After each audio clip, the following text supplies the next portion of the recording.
falado no tema da igreja. E continuamos nesse tema que ele é bem abrangente, e bem importante. E semana passada o Marcos falou dos dons espirituais, a importância dos dons. E hoje eu queria falar sobre o fato de sermos o corpo de Cristo, membros uns dos outros. E o fato de sermos membros uns dos outros, o que isso traz para as nossas vidas? Entendermos o que a igreja é. A igreja não é só uma organização, um clube, onde você paga o seu dízimo e frequenta e recebe os benefícios. A igreja é muito mais do que isso. A igreja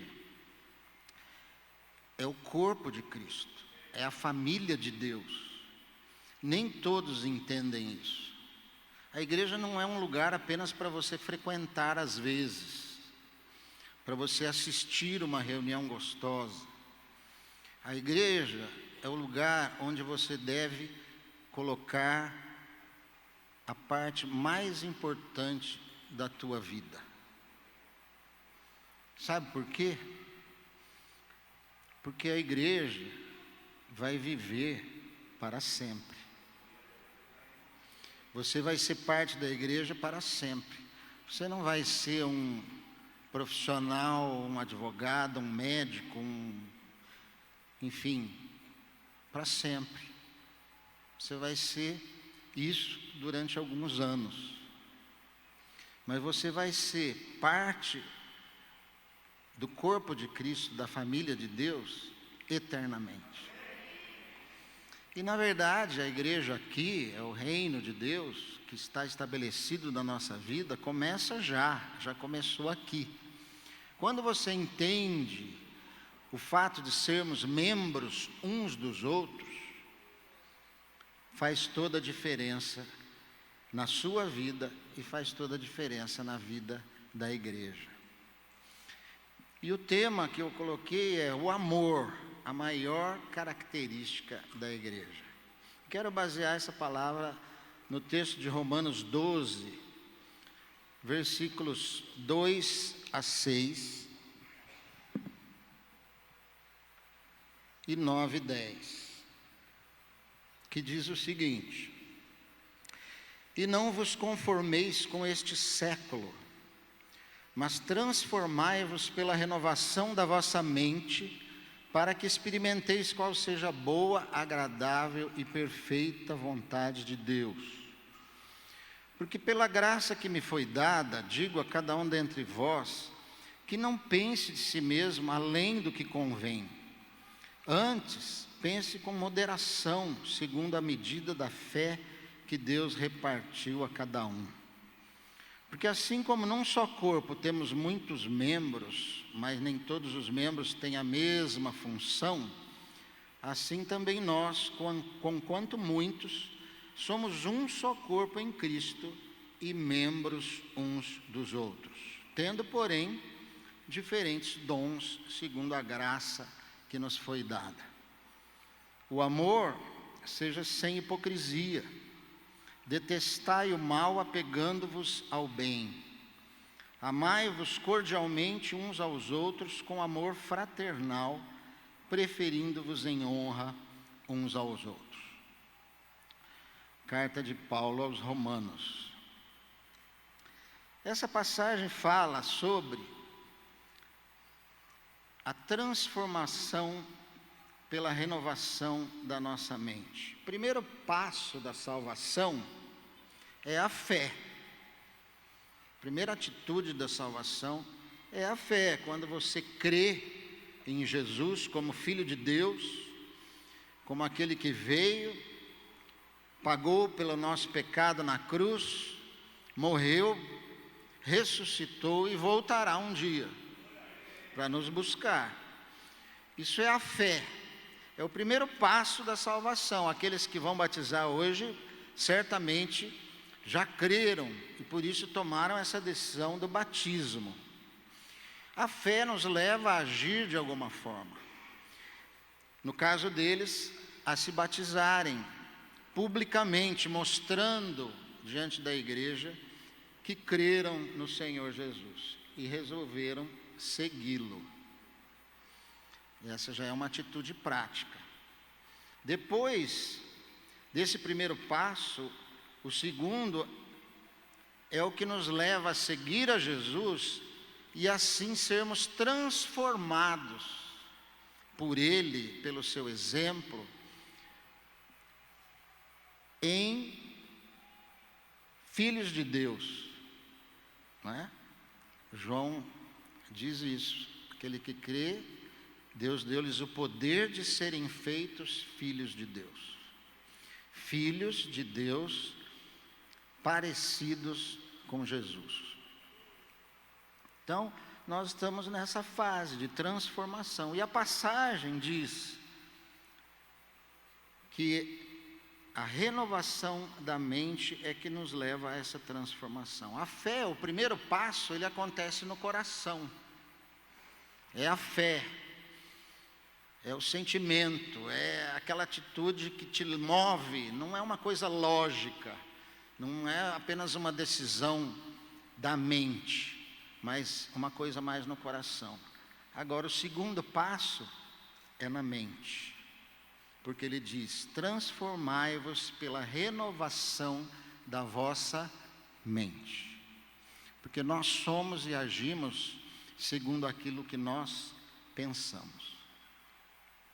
Então, a renovação quer dizer você se desvestir do velho homem, desvestir-se dos pensamentos antigos, carnais, humanos, mundanos, no sentido de terrenos, e passar a colocar na sua mente coisas novas, coisas nobres, coisas boas, valores eternos.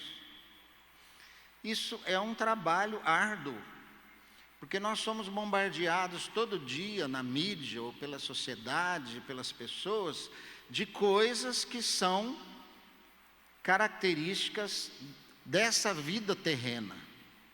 Então, no nosso pensamento passa o tempo todo coisas desse mundo. Às vezes você acorda de manhã e não dorme mais, porque você está pensando naquela coisa terrena que você tem que fazer, que você tem que fazer. E às vezes até esquece de pensar em algo bom, como: Deus me acordou, eu estou vivo. Deus está comigo. Louvado seja o Senhor por esse dia novo que o Senhor fez. Pensamento transformado. Faz toda a diferença. Quando na tua mente só passam coisas de preocupações terrenas e coisas negativas, você se torna uma pessoa, sim, negativa. Então devemos ocupar a nossa mente com coisas que consumiam a nossa energia e que eram desse mundo, passando a pensar nas coisas lá do alto. Filipenses 4:8 diz: finalmente, irmãos, tudo que é verdadeiro, tudo que é respeitável, tudo que é justo, tudo que é puro, tudo que é amável, tudo que é de boa fama, se alguma virtude há e se algum louvor existe, seja isso que ocupe o vosso pensamento.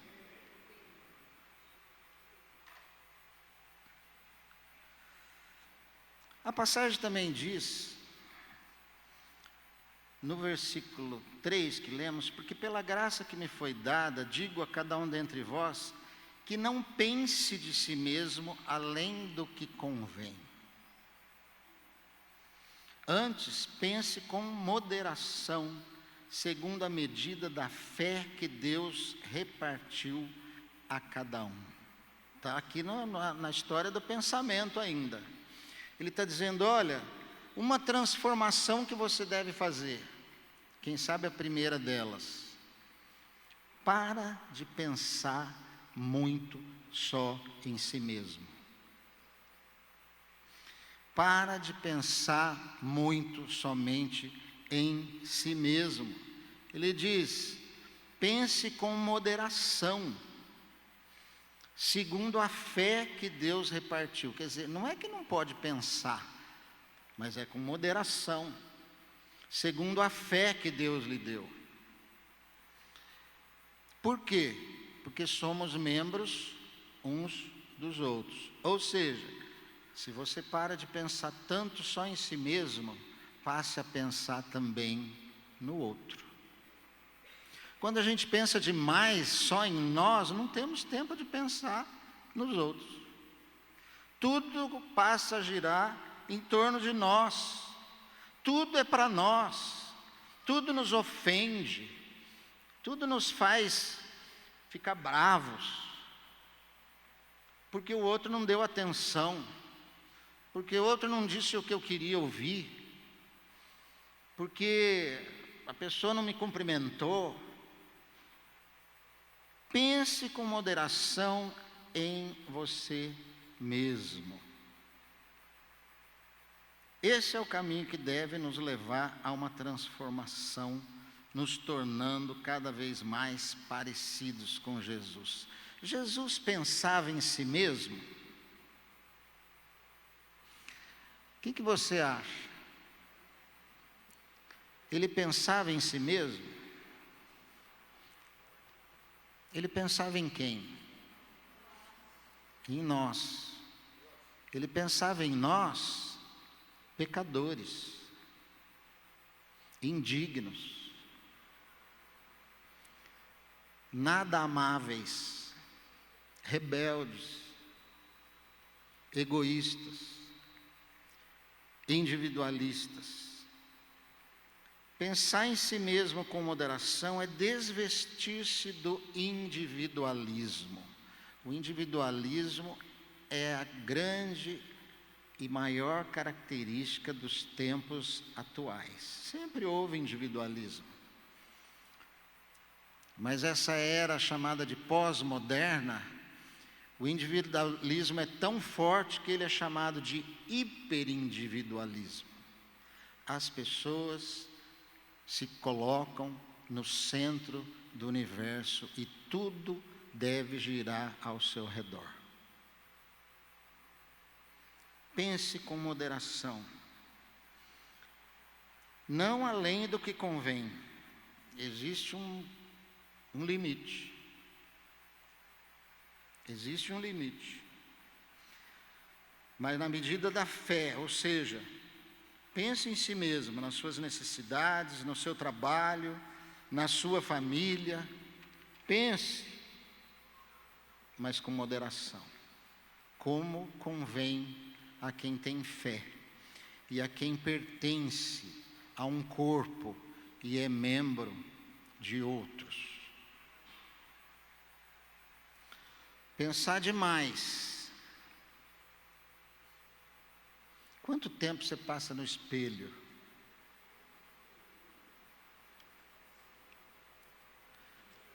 É só um exemplo. Esses dias eu comecei a me olhar no espelho e não me agradei muito. Aí eu falei, acho que essa barba aqui está meio grande. Aí eu peguei uma tesourinha e comecei a cortar a barba. Aí daqui a pouco eu olho, tinha um buraco aqui, começou a ficar esquisito. Resumindo a história, meia hora na frente do espelho, cortando fiozinho de barba. E o pior, não melhorou em nada. Minha camisa ficou cheia de pelinho branco. É só uma ilustração para dizer quanto tempo você perde pensando em si mesmo. Pensar demais é pecado. E olha que pensar de menos também é pensar demais. Eu não sirvo para nada, ninguém me quer, ninguém me ama, eu não tenho nenhum dom, eu vou ficar quieto, não vou falar nada, minha opinião não vale. Pensar de menos também é pensar demais em si mesmo. E é pecado do mesmo jeito. A autorrejeição, a autocomiseração, a dó de si mesmo é individualismo e egoísmo. Mateus 22:37 diz: amarás o teu próximo como a ti mesmo. Como é que você vai amar o próximo se você não ama a si mesmo? Ame a si mesmo e ame ao próximo. Se você não ama a si mesmo, você não vai amar o próximo. E se você não gosta de você mesmo, se você não gosta do produto, você não gosta do produtor. Aquele que te fez. Por que eu sou assim? Por que eu tenho esse defeito? Enfim. Eu ia citar a questão do nariz grande, mas pode ofender algumas pessoas aí no auditório. Eu não vou falar nada dessa área do nariz. Ok. É bom, veio de lá, isso é bom. Somos membros uns dos outros, diz a passagem. Olha, não pensa demais em você, por quê? Porque você não está sozinho. Você não está vivendo sozinho, você não é o centro do mundo, você é parte de um corpo, você é uma peça ali e depende de outros, e outros dependem de você. Isso é ser membro um do outro, isso é a igreja, como a gente leu, porque assim como num só corpo temos muitos membros, mas nem todos os membros têm a mesma função, assim também nós, conquanto muitos, somos um só corpo em Cristo e membros uns dos outros, tendo diferentes dons segundo a graça que nos foi dada. O Marcos falou disso semana passada. Você tem a sua função, você tem o seu dom e você deve exercê-lo. Quando você não exerce, você faz falta. E você precisa do dom dos outros. Eu preciso de você e você precisa de mim. Sozinho, ninguém serve a Deus de forma agradável a Ele. Ninguém é o artista solo no corpo de Cristo.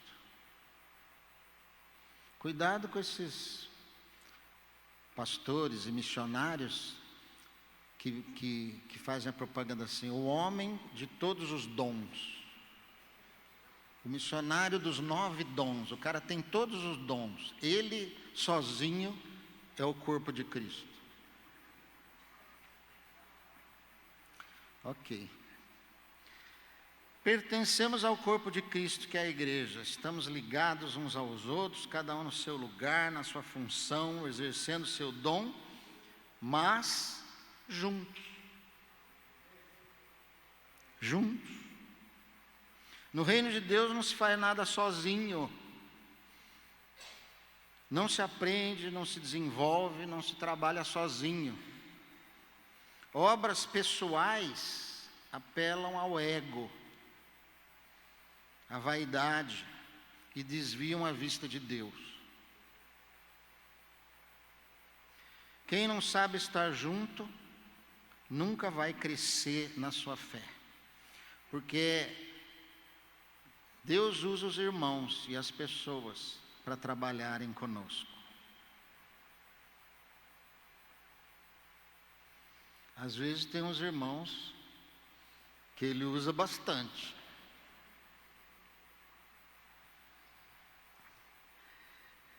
Eu preciso do que o outro tem e que eu não tenho. Ninguém é completo. Ninguém. Deus realiza a sua vontade em nós ao lado de outros discípulos, na inter-relação, na ação complementar. Chegamos juntos. No céu, chegamos juntos ou não chegamos. Porque Deus faz a transformação em nós, segunda parte da salvação, através da nossa vida na igreja. A sociedade, pelo contrário, ela nos padroniza, ela nos massifica. Nós nos perdemos no meio da multidão. Quando eu vejo esses shows assim, imensos, hoje em dia assim, né? Você olha aquela massa de gente que vai lá, paga caro, para ver o seu ídolo num telão, lá de longe. Multidão. Somos massificados, usamos as mesmas roupas, comemos as mesmas comidas, vivemos do mesmo jeito, nos divertimos da mesma forma. Somos anônimos no meio da multidão. Hoje uma multidão está entrando nas igrejas. Multidão. Mas muitos querem ficar anônimos. Gostam disso. Gostam de estar numa igreja bem grande, onde ele entra, assiste, vai embora e ninguém tem nada com a sua vida. Na segunda-feira até o sábado. Não querem se envolver. Não querem resolver seus problemas. Não querem aliviar a sua consciência. O que eles querem é receber a bênção, ver os milagres, curtir o louvor, mas não se envolver demais. Sem envolvimento, você não é membro da igreja. Você é um assistente. Um fã, quem sabe até. Seguir a Cristo é impossível. Seguir a Cristo é impossível sem sair do meio da multidão. Jesus pregava para a multidão, fazia milagre para a multidão, multiplicava pão para a multidão e peixe também. Mas na hora de ensinar e tratar, ele chamava seus 12 discípulos. Convivência, ensino, comunhão, exemplo e crescimento. Tem que se expor, tem que ser confrontado com seus erros, tem que ser exortado, tem que ser elogiado pelos seus acertos, tem que querer mais do que ver milagre e receber bênção, tem que querer servir o outro, tem que querer participar da vida do outro, tem que querer acolher o outro, tem que querer pensar no problema do outro, antes de pensar no seu. O seu problema não é o maior do mundo. Tem muita gente com os mesmos problemas que você. Tem muita gente precisando da tua experiência de vencer um problema, vencer uma situação difícil. E quando Deus permite na sua vida isso, é para que você tenha a experiência para depois ajudar outros.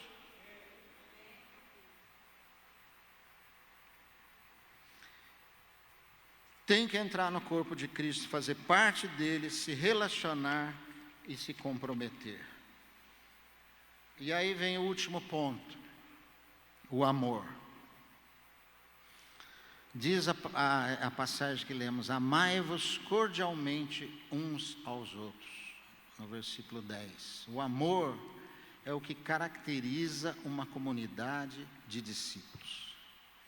João 13:35 diz: nisto conhecerão que sois meus discípulos, se tiverdes amor uns aos outros. Se tiverdes amor uns aos outros, as pessoas vão saber que você é discípulo de Cristo, que você é parte da igreja do Senhor. O amor é o dom supremo. Você sabe disso, não adianta ter outros dons se não tiver amor. O amor olha para fora de si mesmo. Olha para fora, tira a atenção de si mesmo. O amor dá, o amor estende a mão. O contrário de amor não é ódio, o contrário de amor é egoísmo. Egoísmo. Quem é egoísta é individualista, tem amor excessivo a si mesmo, tem desinteresse pelos outros, pelos problemas dos outros, se torna supersensível, tudo o ofende, tudo o entristece, o seu problema sempre é o maior do que de todos os outros. Isso se chama egoísmo e todos nós somos egoístas. E a passagem nos fala, primeiro, de um amor cordial. Bonito isso. Cordialidade é uma atitude. Amor não é sentimento, coraçãozinho que sai assim. Amor é atitude. Uma delas é a cordialidade, uma forma de tratar com respeito, educação, atenção, um sorriso, estender a mão, cumprimentar. É amor. A passagem ainda fala do amor sem hipocrisia. A hipocrisia. Amor é ação em direção ao outro. As pessoas às vezes dizem, mas se eu não sinto amor por aquela pessoa, não é hipocrisia eu tratá-la com cordialidade? Não. Porque o amor não é sentimento. O amor é obediência, é atitude. Se eu não amo, começa a tratar bem. Começa a ser cordial. Começa a dar atenção. Você vai ver se você não ama e se o outro não vai te amar também. Hipocrisia é tratar bem pela frente e falar mal por trás. Ou é ajudar, estender a mão quando tem algum interesse por trás. E ainda fala a passagem do amor fraternal, o amor de irmão. A Bíblia diz que há irmão, amigo mais chegado do que irmão. Fraterno, preferindo-vos em honra. Amor de irmão, de amigo. Por mais que brigue, sabe, irmão não é assim? Por mais que brigue, sempre está junto. Você vê, eu consigo amar o Bilão, no tanto que ele fala mal de mim nas pregações dele. Isso é irmão. E eu sei que essa brincadeira dele comigo é a forma dele de me amar. Esquisito, mas eu aceito. Eu estava procurando uma brecha para eu descontar, né? É o que ele fala. Amor é assim, ele é da família. Amor de irmão é porque ele é da família. Ele faz parte de mim. Na hora H, na hora difícil, na hora terrível, quando os outros abandonam, o amor de irmão acolhe, recebe, perdoa, ama. Jesus tinha um amor assim de amigo. Ele disse uma vez que ele não chamava mais os discípulos de servos, mas de amigos, porque o amigo sabe, conhece aquilo que o outro amigo está fazendo. O amigo conhece o outro amigo. Temos que nos tornar verdadeiros amigos de nossos irmãos. Pode ter amigo fora da igreja, mas se não tem amigo na igreja, algo está errado.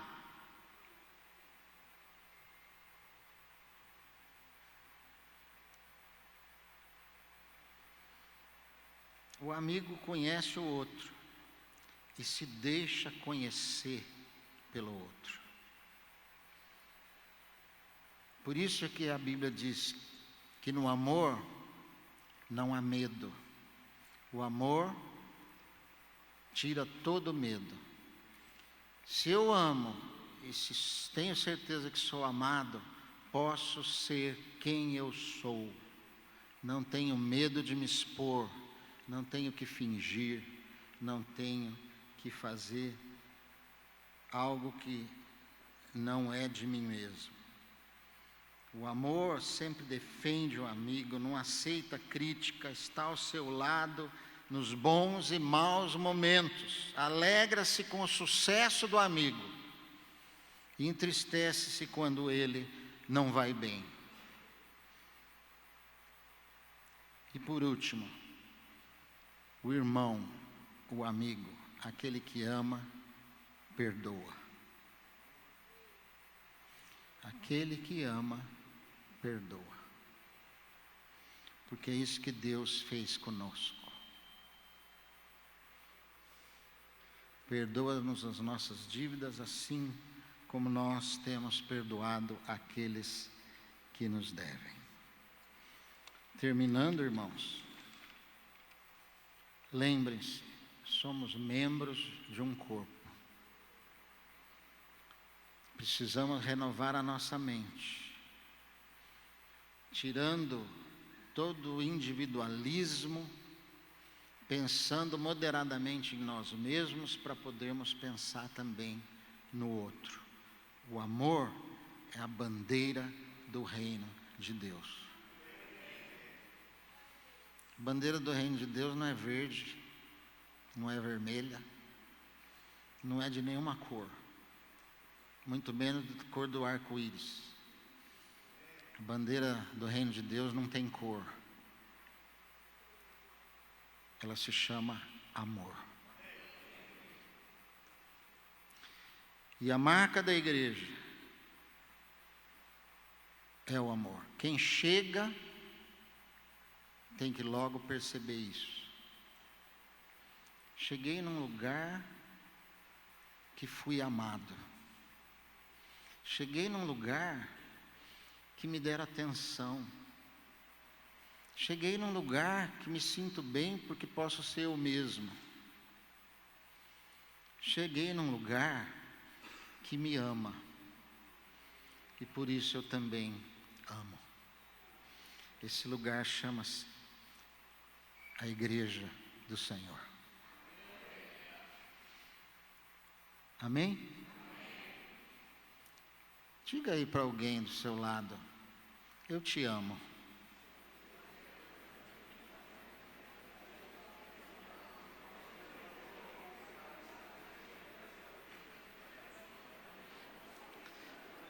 Eu sei que você falou isso aí para sua esposa bonita que está do lado, agora vira para aquela coisa feia que está perto de você.